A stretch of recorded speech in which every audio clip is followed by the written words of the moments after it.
alhamdulillahilladzi ja'ala al-ilma taharatan lin-nufus wa nuran lil-basair wa hadiyan ilal jannah. Asyhadu an la ilaha illallah wahdahu la syarika lah wa asyhadu anna Muhammadan abduhu wa rasuluhu shahibul burhan. Allahumma shalli wa sallim ala rasulika al-karim Muhammad sallallahu alaihi wasallam wa ala alihi wa ashabihi wa man tabi'ahu bi ihsanin ila yaumiddin. Summa amma ba'du.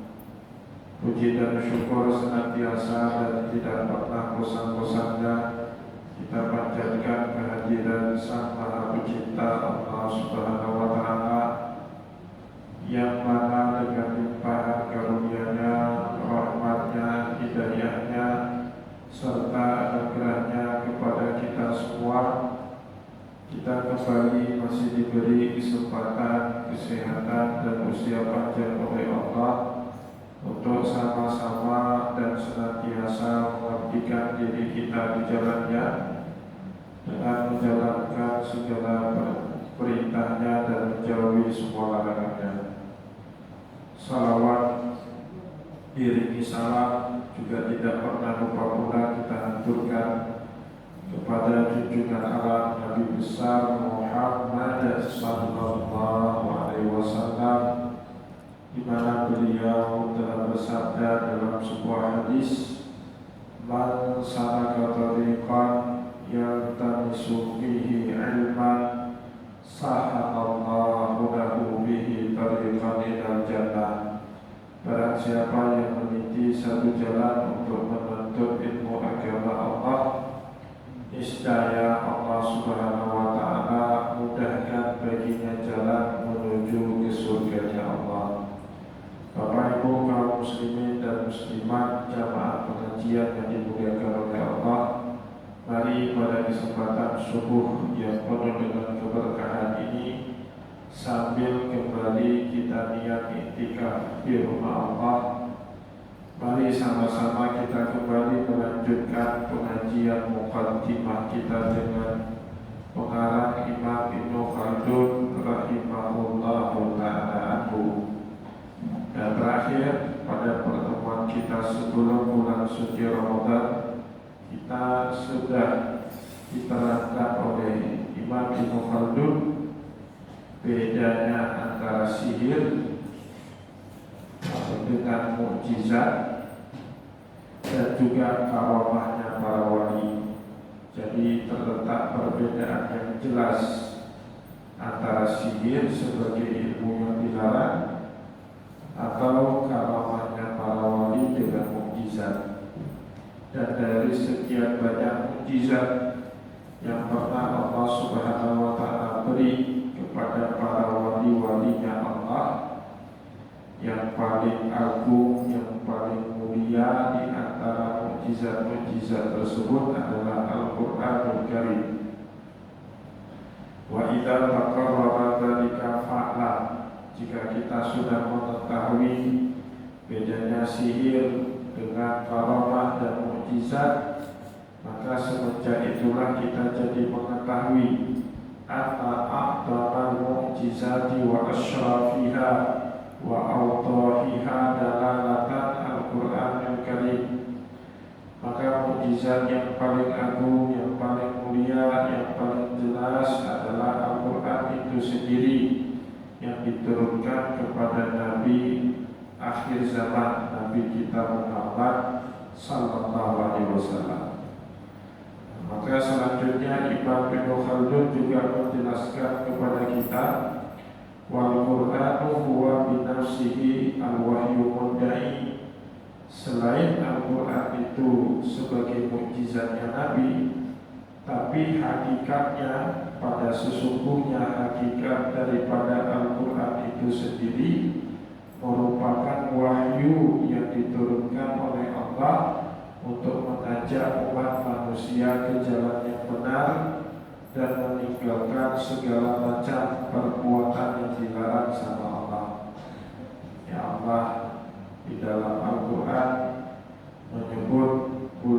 suci Ramadan, bulan turunnya Quran, syahrul Ramadan alladzi unzila fihi al-Quran.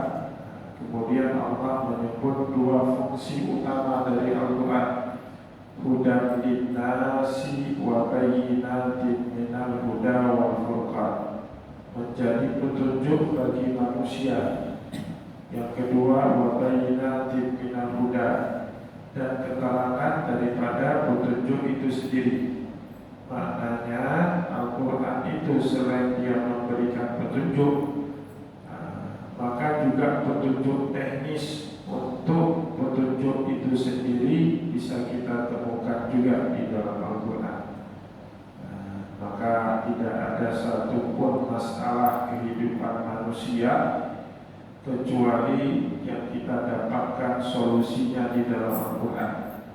Kenapa Allah berkata dalam Al-Quran, ma farratna fil kitabi min syai', tidak pernah kami alpakan satu ilmu apapun yang dibutuhkan oleh manusia di dalam Al-Quran.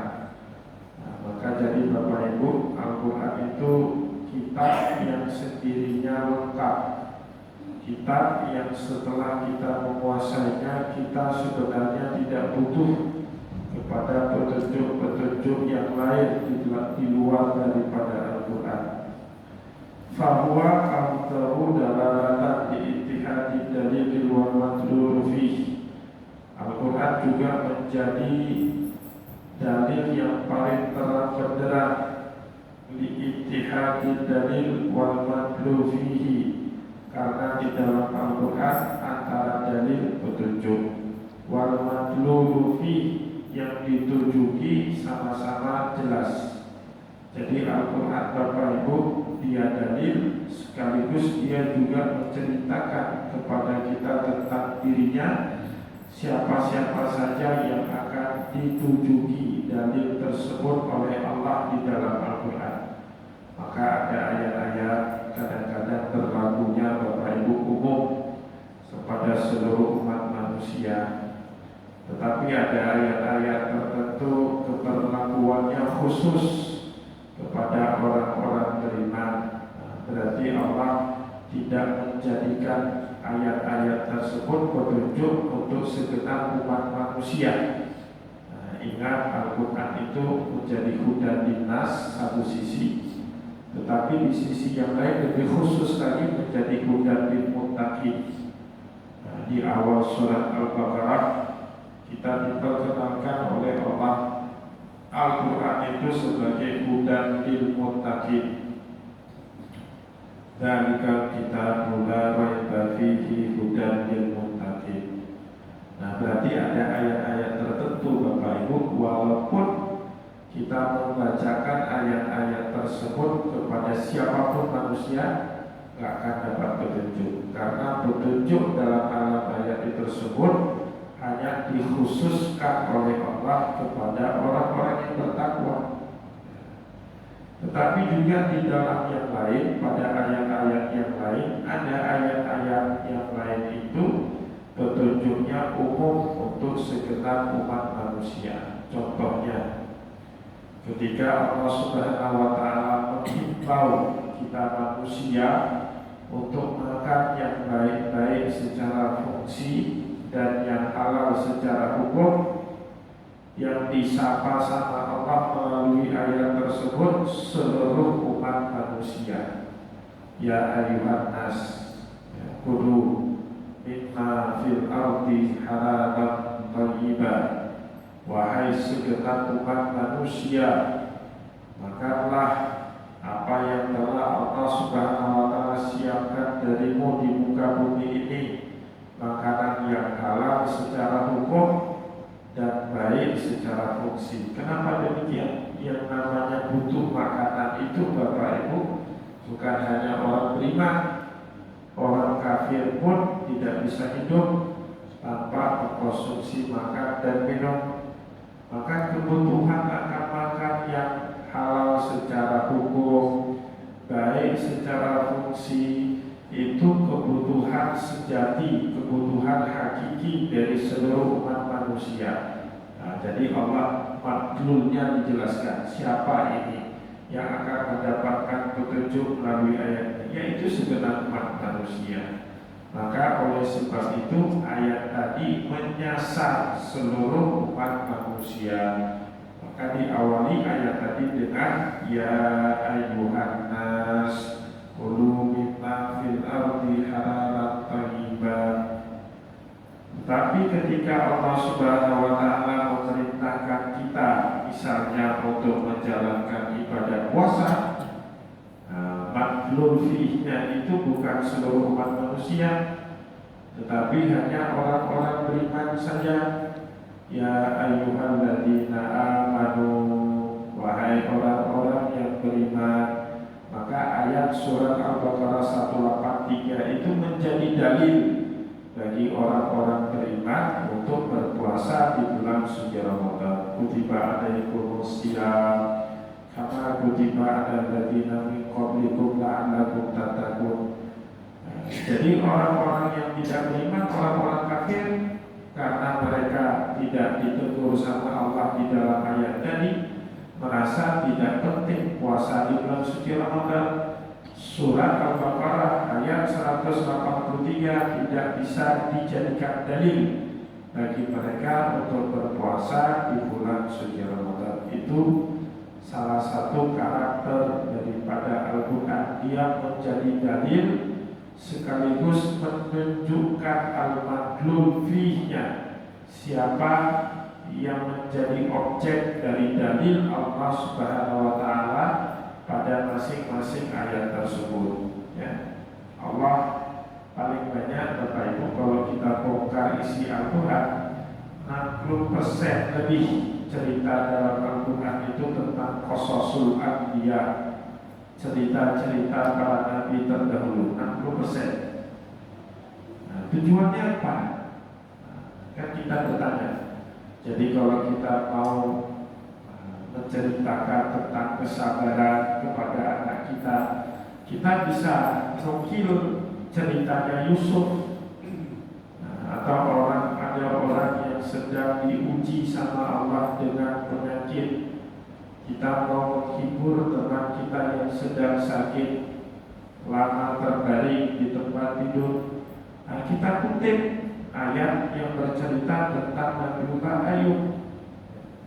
Jadi Allah sekaligus juga mengungkapkan di dalam Al-Quran fungsi qasas atau cerita-cerita itu membuat apa? Kata dikali musab kita bihi fu'adak, untuk menguatkan, untuk meneguhkan hatimu dalam menyebarkan agamanya Allah. Jadi dulu Nabi Muhammad menghadapi berbagai tantangan, tetapi setiap kali diceritakan sama Allah tantangan yang juga sama dihadapi oleh nabi-nabi sebelum Nabi Muhammad, terhiburlah Rasulullah. Seolah-olah dia tidak menghadapi semua tantangan dakwah itu sendiri. Maka juga kita Bapak Ibu sebagai seorang muslim pengikutnya Nabi Muhammad, setiap kali kita menghadapi tantangan dalam kehidupan, yang baik untuk kita baca cerita-cerita Nabi terdahulu. Apa yang kita hadapi di zaman kita sekarang Bapak Ibu, tidak ada maknanya daripada berbagai macam tantangan dan rintangan yang dihadapi oleh Nabi terdahulu dalam mendakwahkan ajaran agama Allah. Jadi betullah kata Allah, kadzalika naqussu 'alaika qasasahum illa linusabbita bihi fu'adak. Begitulah kami kisahkan kisah-kisah nabi-nabi umat-umat terdahulu, linusabbita bihi fu'adak, untuk membuat hati kamu makin teguh dalam menghadapi berbagai cobaan, ujian, tantangan dan juga rintangan. Wa hadza makna qaulihi sallallahu alaihi wasallam. Maka kata Imam Ibnu Khaldun, itulah makna daripada sabdanya Rasulullah. Apa kata Nabi di dalam sebuah hadis? Ma min nabiyyin minal anbiya, tidak ada satupun nabi dari sekian banyak para nabi yang pernah diutus sama Allah, illa wa utiya minal ayati, melainkan mereka pasti diberikan ayat-ayatnya Allah. Ma misluhu amana alaihi bashar, atau yang serupa dengan ayat-ayat Allah itu. Apa yang dimaksud? Sesuatu hal yang serupa dengan ayat-ayat Allah, mukjizat. Kita tahu Nabi yang diberikan kitab suci cuma 4 ya, Nabi Muhammad, Al-Quran, sebelumnya Isa, kitab Injil, sebelumnya lagi Daud, kitab Zabur, dan sebelumnya lagi Nabiullah Musa dengan kitab Tauratnya. Selain nabi-nabi, 4 nabi tadi diberikan kitab suci sama Allah, kita juga menemukan keterangan ada nabi-nabi yang diberikan suhuf. Suhuf itu ayat-ayatnya Allah, tetapi tidak lengkap dalam satu kitab, seperti Al-Quran, Taurat, Injil, dan Zabur. Dia hanya beberapa ayat atau lembar saja. Yang disebut sama Allah di dalam Al-Quran 2 orang nabi yang punya suhuf. Suhuf Ibrahim wa Musa. Maka Bapak Ibu kalau dengar imam membaca ayat itu, disunnahkan kita bersalawat ya kepada 2 orang Nabi Allah Subhanahu wa Ta'ala tadi. Suhuf Ibrahim wa Musa, paling minimal wa alaihi wassalam, salam sejahtera kepada 2 Nabi Allah tadi, yaitu Nabi Ibrahim dan Nabi Musa alaihi salam. Apakah selain daripada 2 Nabi itu tidak ada ayat-ayat Allah? Ada. Kita sering dengar di dalam Al-Quran bagaimana dialog Allah dengan Daud. Ya Daud imanu ma syi'tum wa qalilun min ibadiyasy syakur. Ya Daud imanu, kerjalah sebagai tanda kamu bersyukur kepada Allah. Wa qalilun min ibadiyasy syakur, dan sedikit sekali di antara hamba-hamba kami yang bersyukur. Atau cerita Allah berkomunikasi melalui ayat-ayatnya dengan Nabiullah Sulaiman alaihi salam. Ya, Nabi Sulaiman itu kan diberikan kemewahan anugerah yang dalam doanya Sulaiman, la yaqbali bi ahadin min ba'di innaka antal wahhab. Kemewahan yang Allah beri kepada Sulaiman itu tidak boleh dimiliki oleh siapapun orang setelah aku nanti. Innaka antal wahhab, karena kau sesungguhnya maha pemberi anugerah.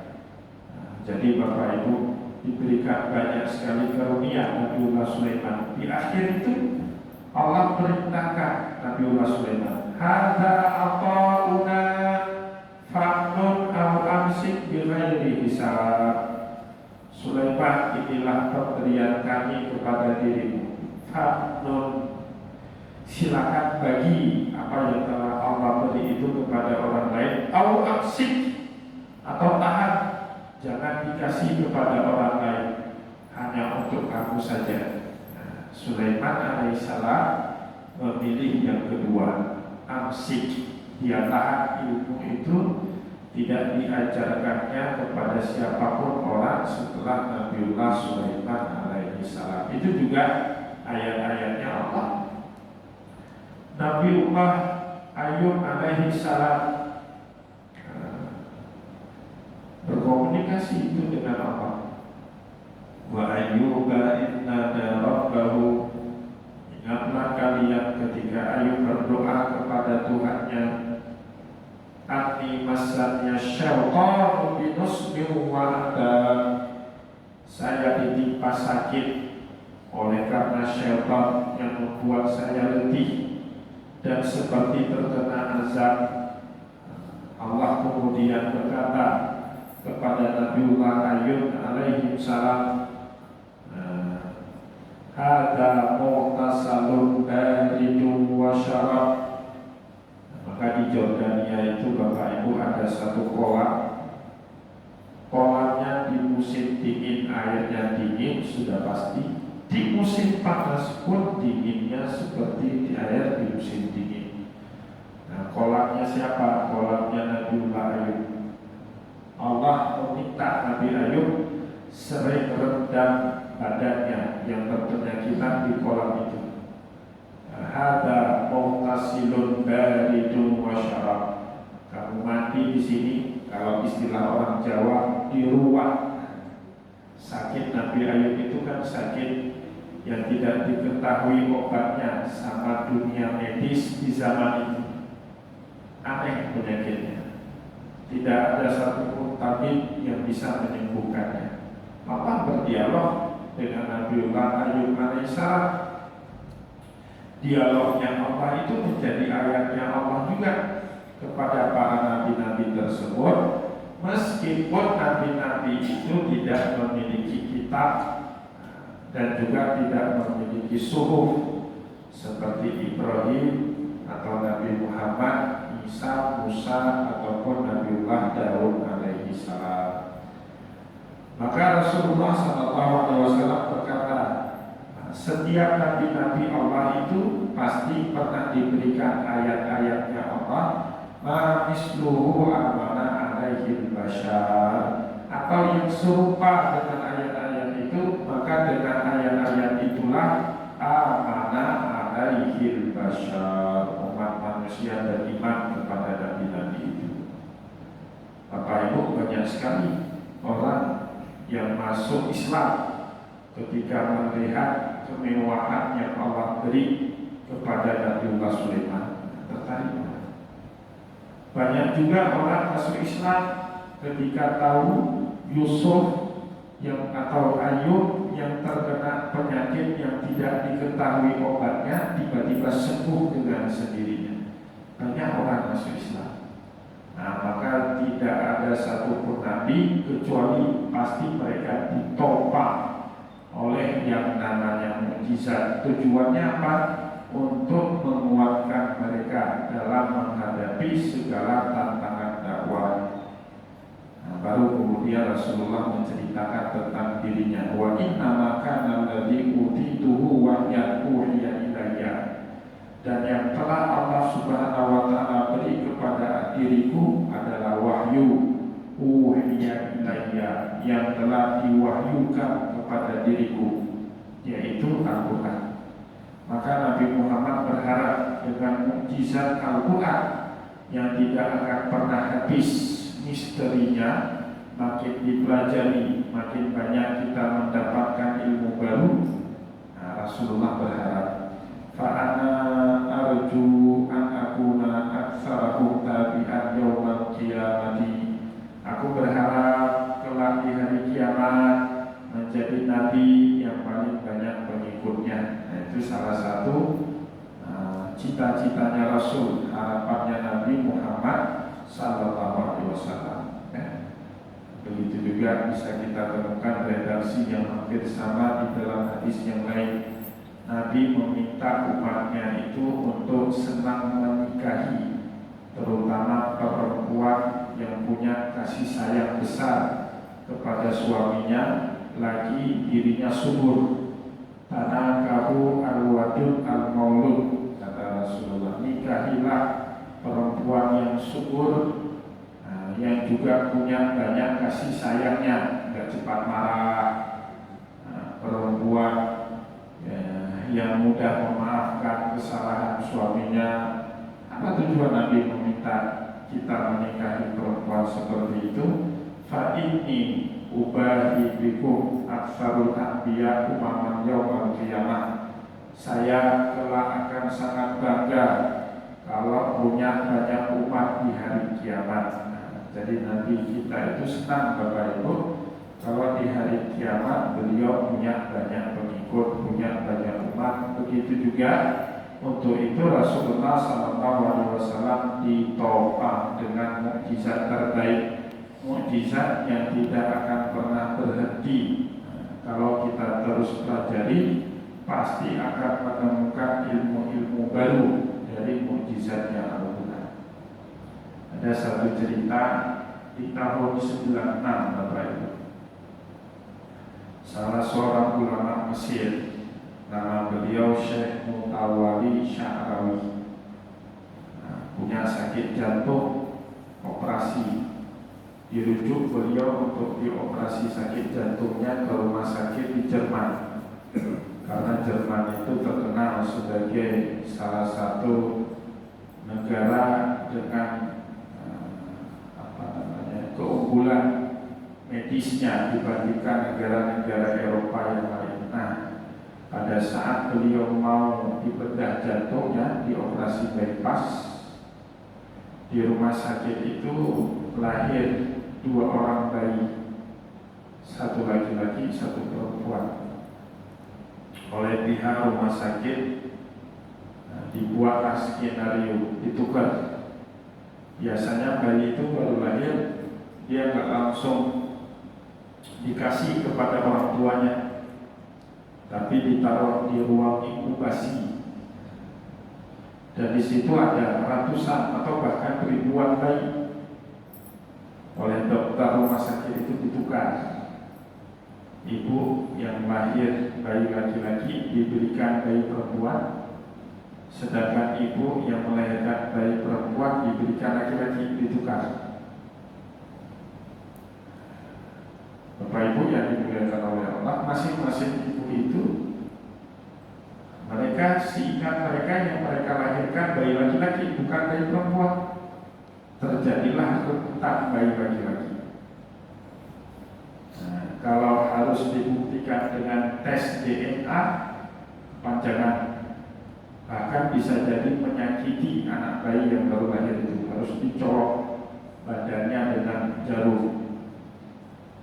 Maka untuk menguji apakah agama Islam itu benar atau tidak, direktur rumah sakit mengusulkan kepada 2 orang ibu. Di sini kan ada ulamanya orang Islam, kita tanya saja. Kalau memang agama Islam itu benar, kita tanya sama beliau. Kalau betul agama Islam itu benar, pasti dia bisa memberikan solusi terhadap masalah yang sedang kita hadapi. Kenapa? Al-Quran mengatakan ma'farratna fil kitabi min syai', tidak ada satupun masalah yang tidak dikaji, yang tidak dibahas dalam Al-Quran. Maka ditanyakanlah Bapak Ibu masalah tadi kepada Syekh Mutawalli Sya'rawi. Beliau sedang siap-siap mengoperasi jantung. Sudah ditanya macam-macam. Dan itu kan model pertanyaan yang penuh dengan resiko, ya. Kalau kita salah jawab, yang tercoreng itu bukan hanya ilmunya Syekh Mutawalli Sya'rawi, tetapi agama Islam bisa juga jadi korbannya. Tapi Bapak Ibu, karena orang alim, menguasai Al-Quran, menguasai hadis, Syekh Mutawalli Sya'rawi pada saat ditanyai solusi dari 2 orang ibu yang merebut anak laki-laki, beliau dengan bijak, dengan ilmunya, tentu juga pasti ilham dari Allah, menjawab dengan ayat Al-Quran. Lidzakari mislu hadzil unsayain. Itu ayat Al-Quran yang selama ini dipahami oleh para ulama dalam hukum kewarisan, dalam hukum waris atau faraid. Bahagian laki-laki 2 kali lipat dibandingkan bahagian perempuan. Lidzakari mislu hadzil unsayain. Nah, Syekh Mutawalli Sya'rawi dengan ilmunya pakai ayat ini untuk menyelesaikan 2 orang ibu yang sama-sama merebut bayi laki-laki. Apa kata Imam Sya'rawi? Tidak usah dites anaknya saya, anak bayi baru lahir kok dicolok-colok dengan jarum suntik. Dites saja ibunya tanpa harus menyakiti bayi, dan juga tanpa harus menyakiti si ibu. Ambil aja ASI ibu A, ASI ibu B, dibawa ke lab. Kalau ASI diambil kan tidak ada yang disakiti Bapak Ibu. Nah, disuruh bawa ke lab, ASI 2 orang ibu ini diuji di lab. Nah, ibu yang kandungan gizi dalam ASI-nya paling banyak, itulah yang memiliki bayi laki-laki. Sedangkan ibu yang kandungan gizinya lebih sedikit, ibu itulah yang punya bayi perempuan. Kenapa demikian? Kebutuhan gizi dalam setiap tetes ASI laki-laki lebih banyak dibandingkan gizi yang dibutuhkan oleh seorang bayi perempuan. Lizakari mislu hadil unsayain. Ternyata benar, Pak. Ya, jadi bagian laki-laki itu 2 kali lipat daripada perempuan, bukan saja dalam ilmu faraid, tapi juga dalam masalah ASI gizi. Maka bapak-bapak biasanya makannya lebih banyak daripada ibu-ibu. Kenapa? Kebutuhan asupan gizi laki-laki itu lebih besar daripada ibu-ibu. Maka laki-laki itu Pak, badannya lebih maskulin, lebih berotot daripada badannya perempuan. Massa ototnya lebih kurang. Postur laki-laki biasanya lebih tinggi dibandingkan perempuan. Nah, selama kita menjadikan Al-Quran sebagai pedoman hidup, kita selalu akan mendapatkan petunjuk dari Allah dari berbagai masalah yang kita hadapi. Ya. Yushiru ala anna mu'jizata matakanat bihadihil masabati fil wuduhi quwwatan dalalati. Dari hadis ini seolah-olah Rasulullah ingin memberikan isyarat bahwasanya Al-Quran itu menjadi mukjizatnya yang paling terang benderang dibandingkan mukjizat Rasulullah yang lain. Rasulullah punya banyak mukjizat, sama juga seperti nabi-nabi yang lain. Nabi kalau sudah pegang makanan, makanan sedikit tapi terasa banyak.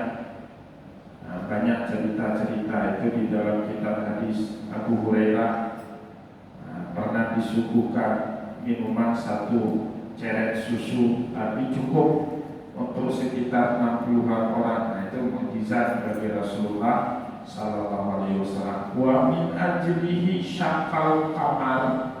Dulu orang Quraisy pernah menantang Nabi, kalau bulan terbelah 2 kami Islam semua. Nah, Nabi tunjuk bulan itu terbelah, nah, tapi mereka tetap tidak mau masuk Islamnya. Itu mukjizat-mukjizat lain dari Nabi. Tetapi yang paling kuat mukjizat Rasulullah SAW sendiri adalah Al-Quran. Ya. Maka Bapak Ibu, ini bulan suci Ramadan, bulannya Al-Quran. Banyak-banyaklah kita belajar Al-Quran, membacanya. Kalau bisa menghafalkannya, juga mempelajari isi kandungannya. Ya. Nah, maka kalau kita terus menjadikan Al-Quran sebagai pedoman hidup, maka surah al-musaddiqul mu'min wa huwa tabi al-ummatu, akan banyak ya pengikutnya Rasulullah sallallahu alaihi wasallam dan umatnya Nabi Muhammad sallallahu alaihi wasallam. Kemarin 17 Ramadan itu ada gerakan mengkhatam Al-Quran. Dalam 1 hari itu Pak, dibuat 1 kelompok, karena di dalam hadis disebut orang yang baca dan orang yang mendengar bacaan Al-Quran itu pahalanya sama. Jadi kalau bapak-bapak ada 30 orang, masing-masing diberikan 1 juz Al-Quran untuk dibaca, maka Bapak Ibu dalam 1 jam kita bisa mengkhatamkan dalam kelompok secara berjamaah 30 juz. Nah, masing-masing baca 1 juznya sendiri-sendiri. Karena bacanya berkelompok, kita juga mendengar bacaan juz kedua yang dibaca oleh teman kita, juz ketiga yang dibaca oleh tetangga kita, juz keempat yang dibaca sama anak kita, juz kelima yang dibaca sama keponakan kita. Kita sendiri baca juz 1. Nah, makanya saat kita baca Al-Quran dalam kelompok, ada yang membaca, ada yang mendengarkan bacaan, pahalanya sama.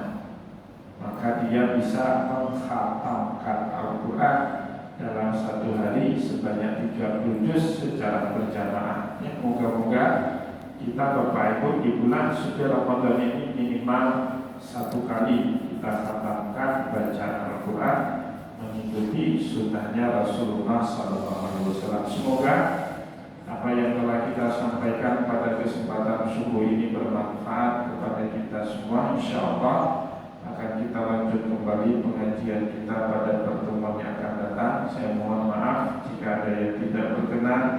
Wallahu muwaffiq ila aqwamit thariq wa nasrun minallahi wa karim. Wassalamualaikum warahmatullahi wabarakatuh.